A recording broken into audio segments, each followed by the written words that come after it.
Vinayak city bus service છે 2017થી ચાલુ છે સ્માર્ટ સિટી પ્રોજેક્ટમાં.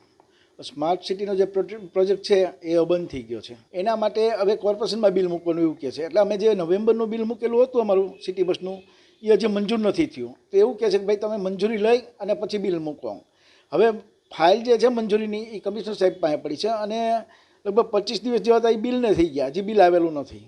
તો અમે જે અમારા જે 500 કર્મચારી છે એને પગાર ક્યાંથી કરીએ?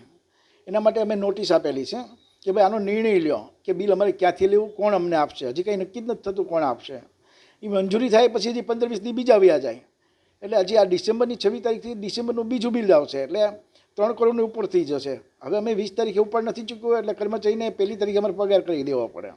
આનું એટલું બધું પેમેન્ટ અમારે જે માથે થઈ ગયું છે એ થાય એવું છે નહીં.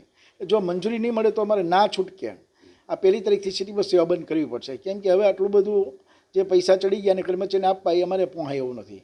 કેમ કે અત્યાર સુધી અમે જે વિદ્યાર્થી સ્ટુડન્ટ છે એને 50% કન્સેશન આપીએ છે, એ અમારે પોતાનું જ આપીએ. અંધ અપંગ એ લોકોને બધા સિનિયર સિટીઝનને 80% કન્સેશન આપીએ છીએ અને નોકરિયાત વર્ગને આપણે 30% કન્સેશન આપીએ છીએ. અને આપણું અત્યારે મિનિમમ ભાડું 5 રૂપિયા છે, જે ઓછામાં ઓછું ભાડું છે એમ અત્યારે ગુજરાતમાં કહીએ તો. આટલી સસ્તી સિટી બસ સેવા ચલાવતા હોય તો પણ જો અમને કોર્પોરેશનમાંથી કોઈ સપોર્ટ ન મળતો હોય, અમને પેમેન્ટ ટાઈમે ન મળતું હોય તો આટલા ટાઈમ તો અમે ચલાવ્યું. એટલે બીજું બિલ પણ ચડી જાય એવી મને શક્યતા છે. એટલે અમે 1 તારીખથી સિટી બસ સેવા ચલાવી શકીએ એવું નથી. એટલા માટે અમે નોટિસ આપી છે.